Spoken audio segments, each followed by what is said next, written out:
Hello, everybody. Founders Frequency. So we're talking about fraud this episode. So uh, I've been around GovCon a long time. I think fraud is not really that rampant from what I've seen, but I mean, people that are committing fraud aren't exactly open about it usually. So I kind of get that maybe they're not, you don't run across it because people are hiding it. Um, now, I mean, there was a big news. Well, there've been articles written about it. There was a video released, the undercover expose, all of that. Mhm. So, what's your summary of what's out there right now with the big current fraud discussion around the 8A contracting? Um, I think that it's pretty I think that it's pretty common. So I think that labeling it as, like some big fraud scandal is um an interesting tactic. But I do think that it's simply I think the company was a super 8A company. So this woman had she basically had the qualifications on her own. She goes out and she finds people who are like, "Oh, I need these specific things," and kind of works with them. But I guess she's not doing exact the specific work. She doesn't have the qualifications, which is the fraud part. Um, I don't know, correct me if I'm wrong. Well, so there's different I pieces. mean, Right? Go ahead, Mike. no, no, please, please. Well, so there are different pieces, right? So there's been different reports now that have come out of um, different companies that received work. So for me, the fraud piece, right? Fraud to me isn't exactly the legal definition of fraud. When I think of fraud, I think of somebody gave us $1 million to deliver laptops to them, and we didn't. We took their Right, money and we didn't give them anything. Or there's bricks in the boxes, or right. they paid us for Pictures new of laptops laptops. and we gave them old ones, right? Right. To me, that's fraud. Um, I've seen a few times in the past where like timesheets are fraud, Right.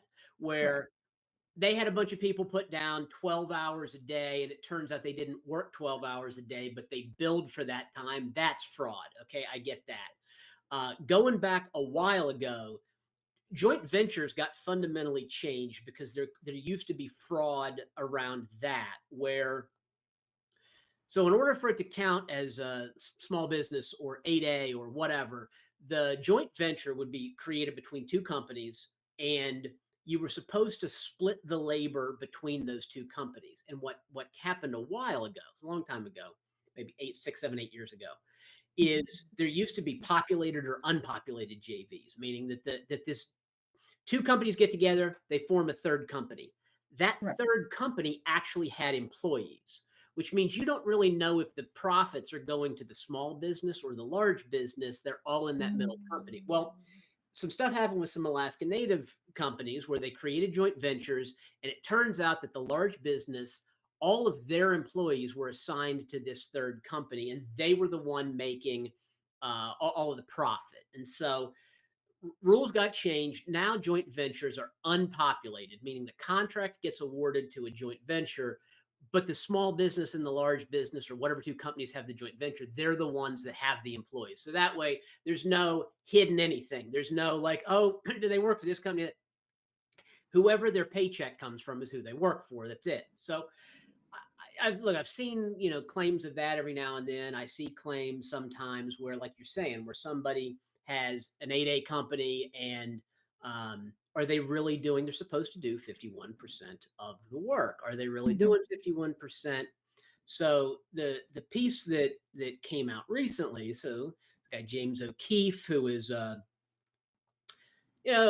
investigative journalist, right? So he comes across a company called ATI Government Solutions, Mhm. and he comes out and says, I'm going to go interview these guys. He interviews them. He releases a bunch of video where their director of contracts, one of their ops directors, are saying that you can enter into an arrangement with them. And even though they are supposed to do 51% of the work, they will find a way around it. Mhm. So to me, right, like, so I believe that is fraud. because they are Right. conspiring to get around the rules. But the two pieces to me, like that's bad. I'm not saying you shouldn't do something about that. You should, Not condoning it, but right. There's different levels of injury to the country. Right. The administrative, somebody did fraud so they could get some money that they weren't entitled to, is bad. But I don't think it's necessarily that the citizens of the country paid twice as much for something as they should have, right? Like, Yeah, right. it's not that they paid for a service that then that didn't happen. It's not that because it was a pass Well, through, ATI charged twice as much as they should have or something like that. I don't think.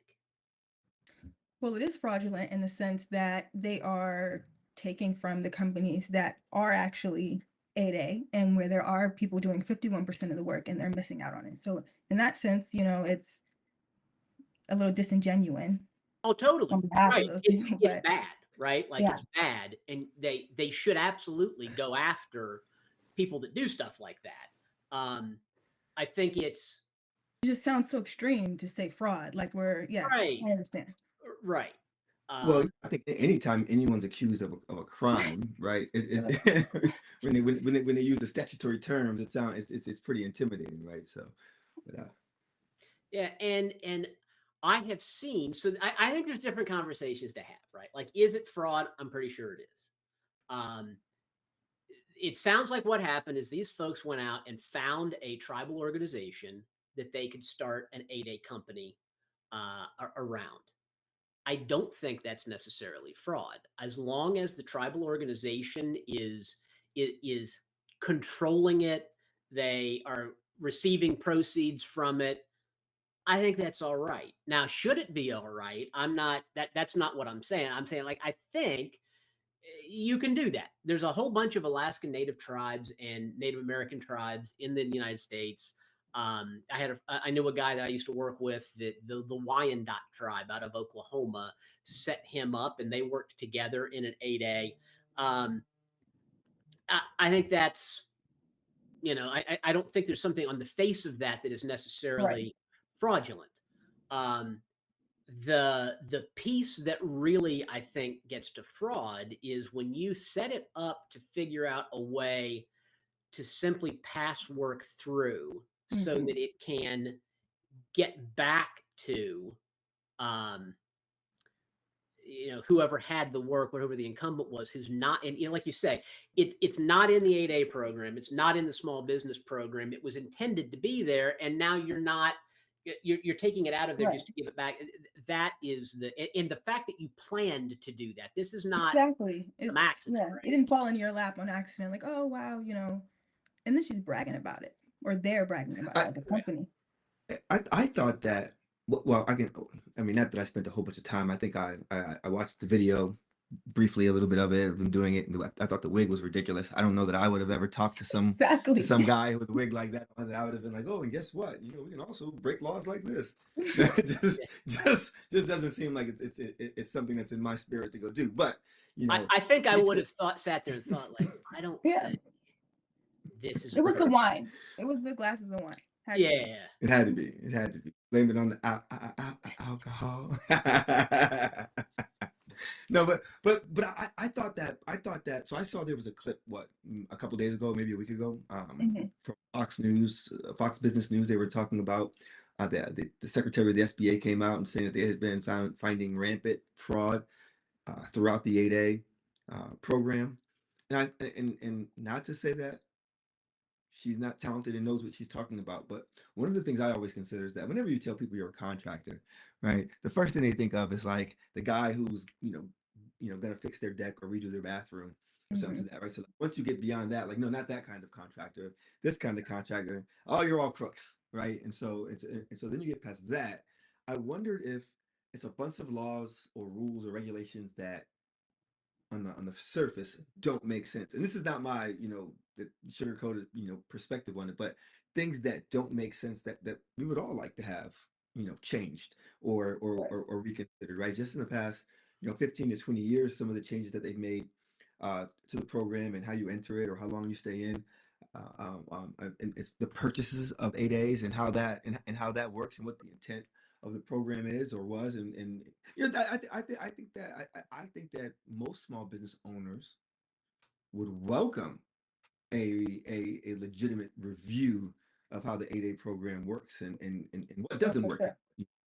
Yeah, Sure. you should. Right. I as a person that has been an owner of small businesses and a part owner and been in large businesses that bought smalls and all of that, you should be okay with people looking at it because the intent of the program of any small business, whether it's small business or 8A or whatever, is that when you're starting out in business, small businesses are good for America, right? Like the idea that you have people that are entrepreneurial, that are starting companies, that can be innovative, that can be responsive, that are doing all of this stuff, that's great. And it's very hard for Adam's GovCon company to compete with Lockheed Martin or SAIC or some multi-billion dollar corporation. Right. So the idea that if you don't have anything set aside, that those companies just won't go after something that's $1 million or $2 million a year, they very well would, depending on what the work Yeah. is. They just have a team that's smaller and they just they go after smaller task orders. So having things set aside for small business, I think makes sense. Um, the things that don't, I, look, the idea of setting up a company, getting it certified as 8A to say that like, okay, once you hit a certain, revenue amount, all of that, you know how to run the business. You have you're an established small business. Now it's up to you to continue your business. Okay. The Alaskan Native setup is that they can continue to have 8As, 8A after 8A after 8A. And these organizations, I mean, when you look up some of the large Alaskan Native organizations, Mhm. there's a whole lot of people that I know that I've worked with in the past that are like legit real talent that they're working for $1 billion, quote, 8A. And that's really hard to compete against. I had a contract at khaki that was Social Security Administration, and they had just transferred the contract to me. It was like 200 and some odd employees. And they're like, hey, here you go. And before I could even call the PM, they're like, by the way, this thing was under recompete. They couldn't get the acquisition quite done. So they gave it to an Alaskan Native and it just gone, right?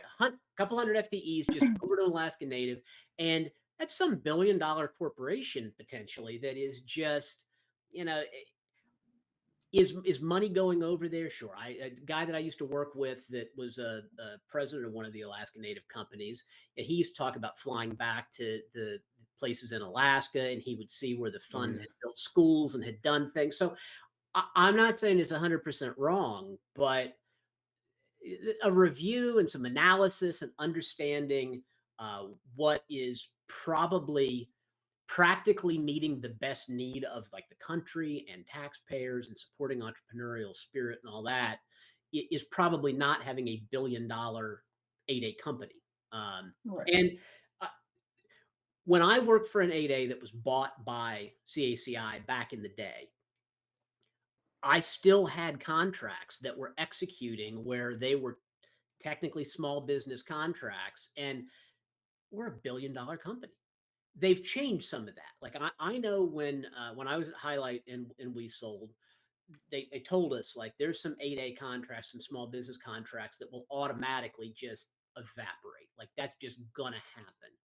And there used to be these like you had to wait for a triggering event to tell them that you'd been bought or whatever. I think there's been a lot of that that's been tightened up over the last several years. But do you do you feel like you bump into when you're just out doing GovCon business? Do you feel like you bump into companies a lot where you're like, I don't really think they're really as small, or there's something that you feel like they are actively circumventing the rules? I mean, in I do not know how acquisitions make their decisions half the time either way. So to make a statement to say that we're running up against a recompete of some kind, and as that's happening, it's like, oh, we're not going to have enough time. So you know what? Now we're going to, dump it into the Alaskan Native or the Super 8A arena, and it didn't take an analysis of the program to say that, well, I mean, does a multi-billion-dollar small business benefit the federal government? And yeah, I don't know the answer to that, right? But they're a small business in not in size, right? Not in NAICS codes, right? Like not in, and so I guess it just, I'm not saying that Alaska Natives shouldn't be able to exist or be big or any of those things. I am actually not in competition with Alaska Native companies for the most part. So I don't I'm not chasing that. I mean, I think you can work with them and align, and I haven't had terrible experiences working with them as far as it's gone at Pernix. So when I say a review of the program, I would love to be able to, um, you know, I guess I don't know for a thought of it for an experiment, right? A thought experiment, right? Could like could like a church who set up in a historically underutilized business zone that is owned by a community become super 8A status and forever take those monies and put them back into their communities, I, right? Like how does how do I guess maybe there should be an application for how to become a Super 8A and have that be its own separate designation, right. right? I'm not building boats or retrofitting, armored vehicle, and there's a whole bunch of things that these Alaska Native companies do. It's not all just Mhm. administrative services stuff, right? And so, Yeah, it's not all IT. I mean, I know I've run into there's a lot of 8A construction and engineering, and they for are legitimate construction companies. I know for years, State Department used to talk about the fact that so much of their IT went small business or 8A because they did not, most of their construction and everything else was done overseas. And so they did not have access to overseas 8A small business spend. They had to use people that were equipped to do that overseas. But when you look at a lot of the Corps of Engineers and FEMA, a lot of these organizations that do construction in the U.S. I know there's a lot of 8A construction companies, and I think maybe, like you say, a lot of times the interesting part is the press release about some software project or whatever because it just sounds more interesting. Whereas I know they buy a lot of hardware from 8A companies. They buy a lot of software licenses from 8A companies. They definitely have mail rooms and facilities and all kinds of things that are done Mhm. by 8A companies. And I know there's a lot of rigor around it. I mean, when somebody says, "Hey, we should come in and do a top-down analysis of the whole program," sure, okay, I get that. But I mean, just so everybody knows, it is not an easy, no regulation program by any stretch. The complete and total analysis and reporting of everybody that owns the business's finances and everything else is really granular and detailed.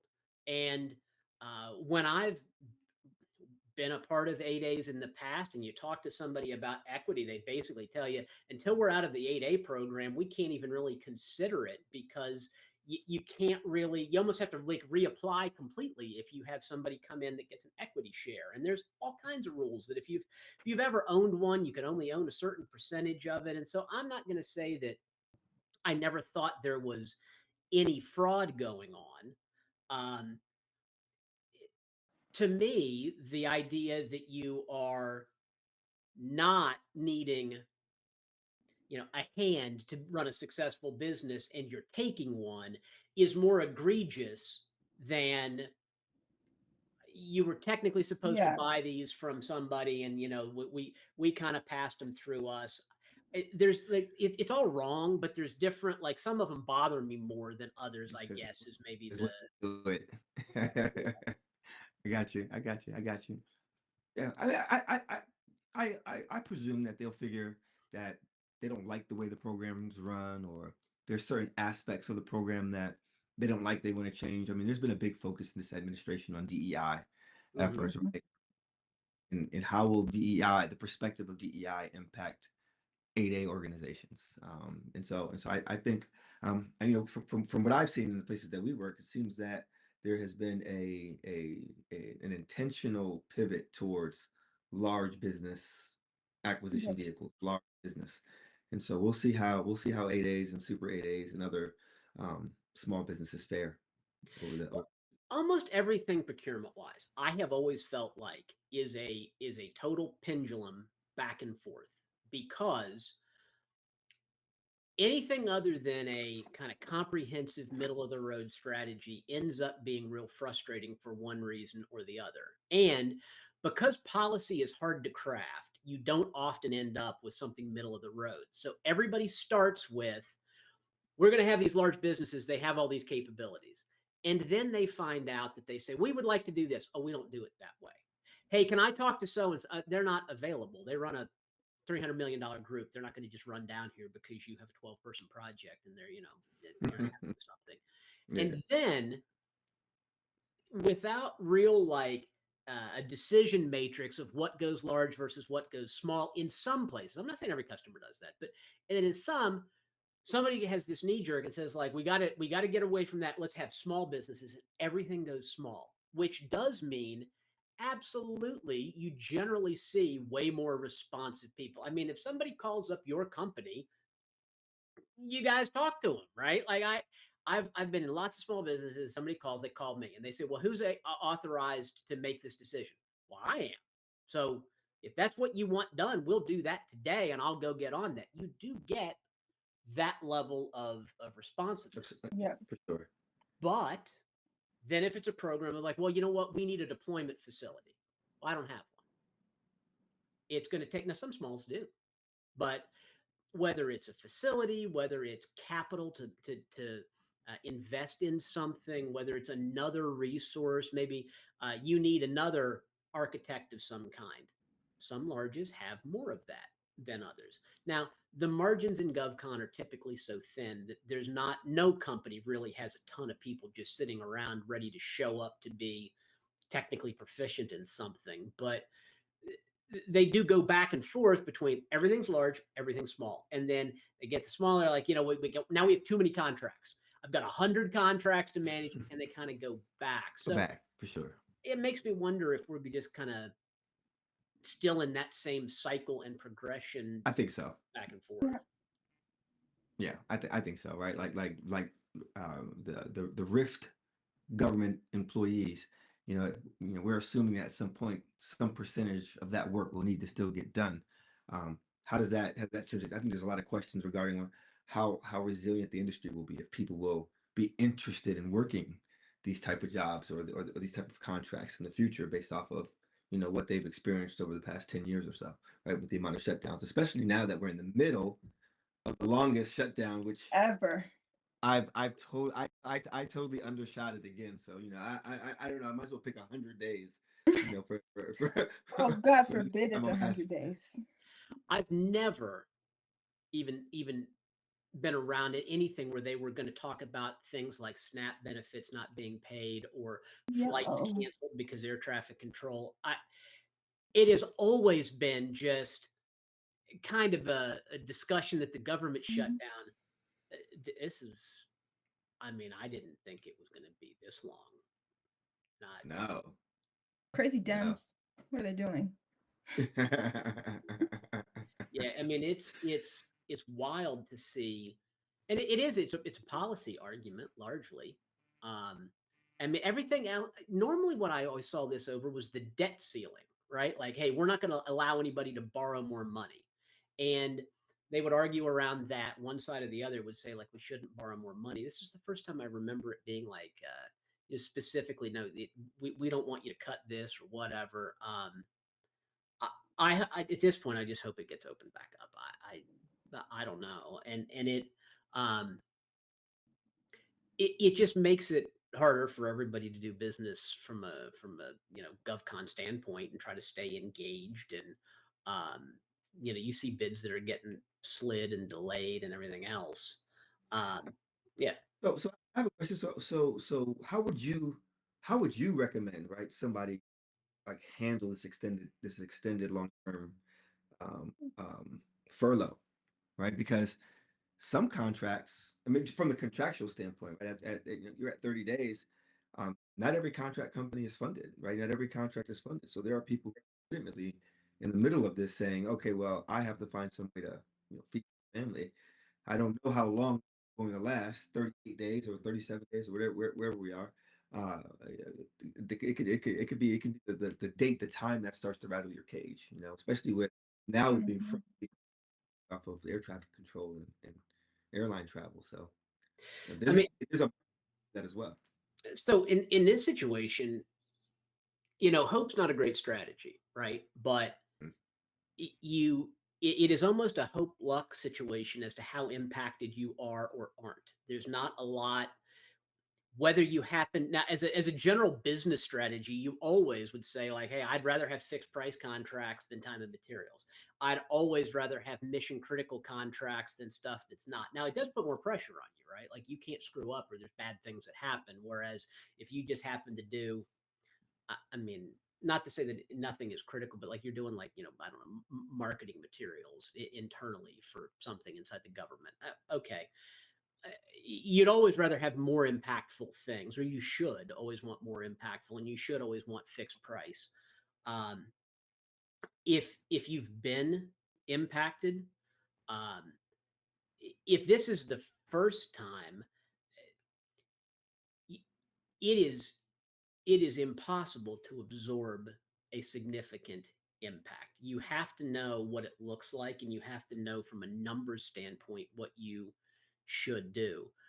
I've been around companies before where something would go sideways, whether the budget or sequestration, anything like that, and they want to try to absorb the salaries of people. When you look at how thin the margins are in GovCon, you can't do that. You can't continue to just pay everybody either on a project or on a segment of overhead. Uh, they're going to have to lay people off, and the the question probably when they come back is is there anything that you can do to pivot into more critical work? Uh, because if you've been doing things that were n- not mission critical, trying to look more for that is important. I mean, sometimes people have easier projects to run and easier kind of work, but I actually don't know. It is so hard to pivot in GovCon because of the buying cycle and because of how long it takes. I almost think this is one of those, you know, it's like you saw when COVID hit, there were restaurants that just went out of business, right? Right. They were phenomenal. They're But still they there. just couldn't make it. Yeah. I think this might just weed out some people that were, if they were doing a lot of T&M, a lot of non-mission critical, they were doing a lot of single digit profit work. They're out of GovCon. They got to go find something else to do. I think there might be a lot of that. And the only thing that I would say that you might see as an opportunity that like sticks out to me is now's the time to go automate everything that you were doing from a back office perspective. Hmm. Like it, um, COVID is what pushed everybody to decide that remote work might be okay. You always had this, you got to be there, you don't have to, you do, you don't. And then GovCons, almost everybody that I interact with, once that happened, they said, like, we should really get rid of this office space. It's costing us a fortune. Our margins are not high enough to have this. Hmm. We're going to go remote. I think this might be the one that this shutdown and the kind of after effects of it that wipes out back offices. That there's no more person that where you've got teams that are HR and finance and IT and contracts and all of that because It's let's get unnecessary real, a and lot of expensive. yeah, it's expensive, right? It is. It's expensive, and I think a lot of it.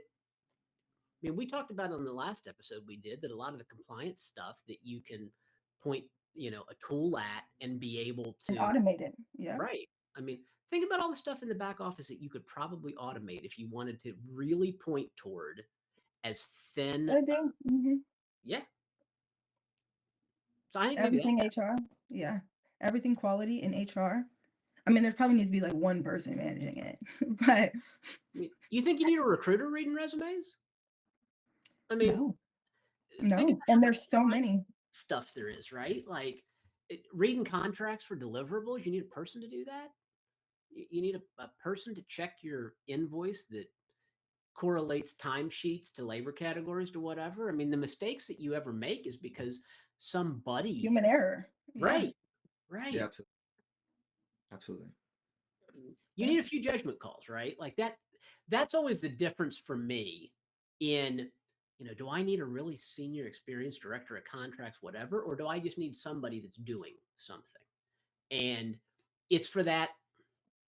It obviously depends on your business base, but it's that one time a year where somebody calls up and goes, so technically we're supposed to submit this deliverable, but the government didn't have this and the whatever, and then this happened. And so we are supposed to submit it, but it's not complete because the government didn't give us this, but they don't pay us into that. What do we do? How many of those do you really have? I mean, Mike, I mean, in your guys' business, how often are you having a detailed, like, we're not sure what to do from a contract standpoint in the course of a year? Maybe once or twice, right? Yeah. There'll be some outlandish requests that some will have, and it will take more than just a conversation to talk about why we do that thing that that person's asking for. And but few and far between. I mean, I feel once a year is too much, right? Maybe once every couple of years. I've experienced that. Yeah.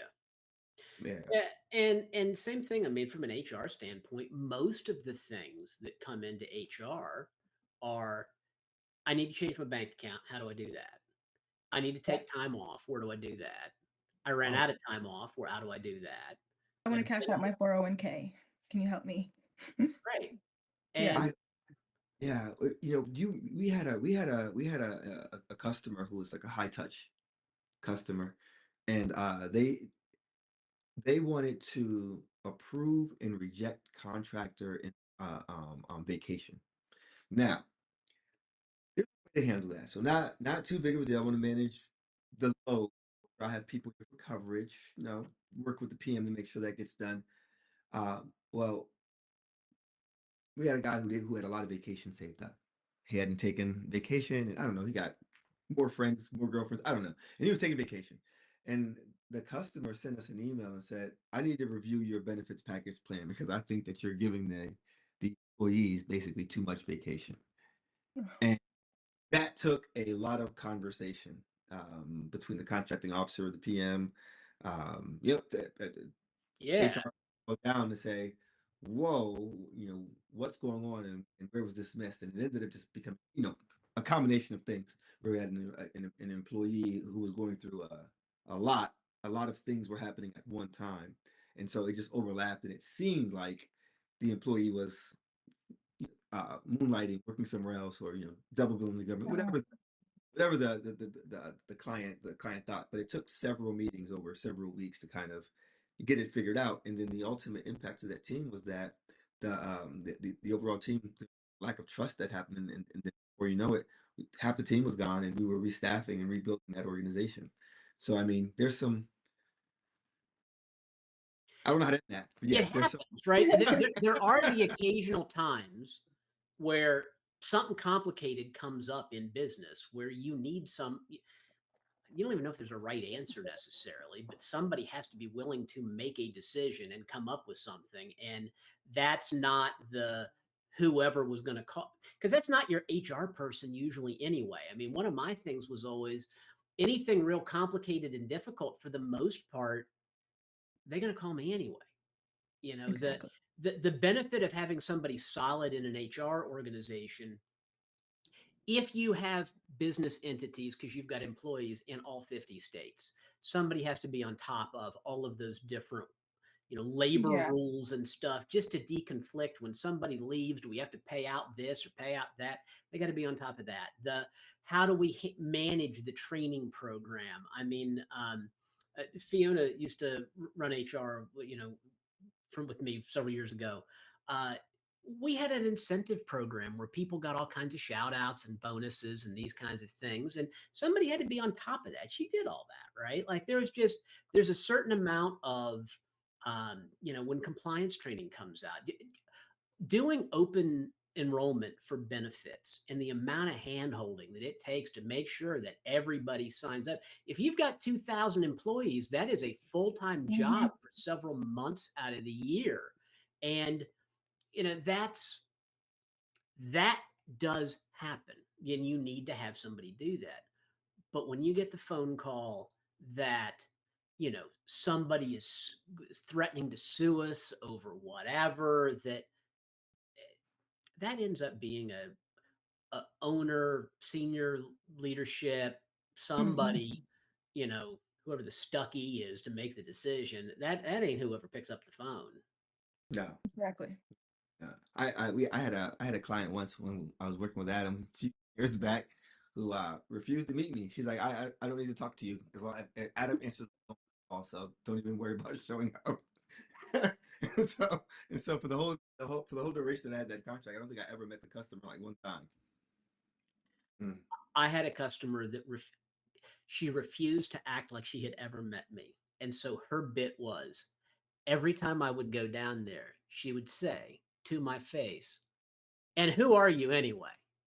And it was just, and she called me to meet with her, right? So it's like, I'm like, you sent me an email and told me you'd come down here so you could yell at me, right? So that was her thing. And who are you anyway? Are you new?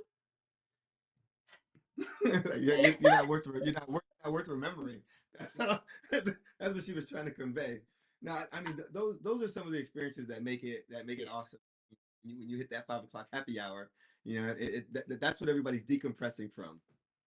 I also always really appreciated hey, you got to come down here to Columbia Plaza and meet me at like 8:30 on, I think it was Wednesdays. And it's like, it actually, from where my office is, it's really, really hard to get here at exactly this time. I either have to kind of plan to be here at like 6 o'clock in the morning, or I can be here like at 10. So is there any chance that we could do this at either like 9:30 or 10, or like 7 a.m.? Because I know you get here at like 6:30. Absolutely not. No. I like where our meeting is. And this dude would come in and go to get coffee in Casey's Coffee and walk right past me and go, "I guess I'll be seeing you in about an hour," and get coffee and go back to his office. That is For months. It might have been years. I don't even remember. I forever. I spent so much time sitting in Casey's Coffee while he just passive aggressively just chose not to meet with me. It's the pits. But that's the kind of stuff that happens, right? Like, you some of your customers are nice to you, some of them aren't. For sure. I'll save some horror stories for the future. Yeah. So now we predicted the government shutdown. It did not do such a good job. So I'm going to go back to our fraud question here about the ATI expose that was done right now. So I will say, as far as actual fraud, I've heard years ago about a company that got hit pretty good for timesheet fraud, and they had to pay money back. I have seen a couple of people that were around different grant programs or whatever, that the rumor circulated and said, we found out these people went and got government grant money and they figured out that they weren't eligible for it, and it got clawed back and they ended up having to pay all that money back and do jail time, right? But as far as real company fraud, that kind of stuff, I knew one company where the guy ended up going to legit prison, right? And it was because it was written up in the news. I mean, it was out there, and he had a contracting officer that was over in Aberdeen Proving Ground, and they went back and forth, and it was like please send me to prison kind of activity. It was like, hey Mike, I'm getting ready to get you these New Orleans Saints tickets in exchange for the illegal contract you're going to award me. Can you please go ahead and make sure that it's made out to such and such, and how much money is that for? And then you respond and go, oh yes, the illegal contract in exchange for the tickets. I mean, like, it was all in email and text messages, just terrible, right? So other than that, I saw that, it was somebody that I was aware of their business. And then all of a sudden you find out, like, got locked up. I've known a government person here or there that got in trouble for, some money, but not something on like the fundamental, like the whole company was created to like circumvent rules. And it's almost like that RICO thing, right? Like when you watch the old Sopranos episodes and it's like it's a corrupt enterprise. Like you see somebody that might have made a mistake or had something wrong, but was it really truly the entire thing was set up that way? Right. What do you think happens from the investigation into ATI? Like, my understanding from reading it is that they've already been kind of suspended from awards. Do you think the Alaskan Native and tribally owned fundamentally gets changed? Do you think their organization gets debarred? Do you think people go to, I guess that's prison, that's federal prison, that ain't jail. What do you guys think happens? Man, I think that what likely will happen is it'll give the 8A SBA program more oversight over programs that over people who are entered into the program, right? And Yeah. knows what that does, good or bad, for the program. But I think that it allows them to do a little bit more than just saying, how much money do you make a year? What's your company worth? How many people do you have there? Okay, great, you're recertified, right? Maybe there'll be additional things that maybe there'll be additional hurdles that they'll make. Maybe an So audit. yeah. Yeah. Mhm. So 8A overview. Um, I would agree with that. Because I think a lot of the language in the program right now is that it's a business development program to help you. Mhm. And I think the compliance might become kind of the number one. It's already a big part of it, but like you say, it could get more comprehensive. Uh, we won't have to put their names out there necessarily, but although they're out there everywhere now, you think either one of the owners of that business, do you think there's jail time on the horizon for either of them? I mean, you're shaking your head. So you think we're going to hear about I think very jail? much so. You can't just abuse the system like that and then get away Well, with it. And it was very like, I'm exactly aware of what I'm doing. Like, I'm getting away on these stupid ass. Like it was like, she was like laughing at them, like, I'm killing it. Yeah, you're gonna get in trouble. yeah, and because that's the thing. So like I've been responsible for lots of 8A contracts in the years, right? And you monitor 5149. And occasionally somebody comes in and goes like, hey, because this and that, and there were some vacancies are here, either we're Mhm. getting close to the line or they technically have built a little bit more than we have. And that's it. But you have time to come up with a Fix it. solution for it. It was an accident. You go tell the contracting officer, hey, by the way, these people delivered something before we thought they were going to deliver it. So they're technically ahead of us in revenue, but once you get our next bill, we're square. It was accidental and you communicated it. You're right. They were pretty braggadocious about the fact that they set Mhm. all this up to go do that. And Mhm. they had talked about how they were going to set up more of these companies and all of that. And Yeah. so they're And I think they went 8A in 2017. So like it's about 7 years, 8 years that yeah. they've been. And I think it started in 2011. There was some different years about when they started, but I mean they did Well, pretty good for about 15 years. well, you make a good point too, is that we just know of this one incident. If they Exactly. have been operating the business that way for a long time, I mean, here's a way to look at it.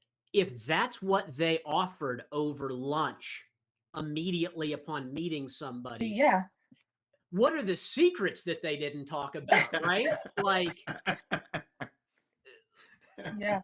there's probably, if there's a decade of business experience and contracts, like if they lead with go ahead and just act like we're working together and we're going to pass it all through, but nobody has to know. And we're set up to do this. If you lead with that, what did they not say? What have they been doing for a decade? Yo, so did that O'Keefe dude though? Did he just happen to stumble upon and just meet with any particular 8A company, or No, he targeted ATI? he targeted them. He was looking into their company and then he wanted to meet with that woman because I don't remember exactly what his reasoning was, but he was like, I'll just meet with her because she has this other business. And he was like, I'll ask her about catering. And she offered that information up. He didn't even have to like segue into GovCon. Like she was just like, I'm killing it. And I think that is one of the things that, so growth rate's always important for businesses, right? And in a normal business, if you open a catering company and you did $100,000 in revenue next year and this year, and then the next year you're doing $200,000, you are killing it. You've grown your business and done things. In GovCon, they keep putting these reports out. All these magazines and people that trade that follow GovCon, they put together the fastest 50 and the whatever, because it is based off of contract growth, and you don't incrementally grow your business when you're a services company like this in GovCon. You win a contract and there you are. That's why scaling is so complicated and hard. Right. Is you have to go from 40 people to 60 people to 300 people, because whatever you ramp up is whatever that contract is. So they have these ridiculous growth rates where they're like, oh, this person grew 1,455% because they went from 3 people to 19 people. Well, how did they do that? They won a contract with 60 Right. people on it, and that's what happened.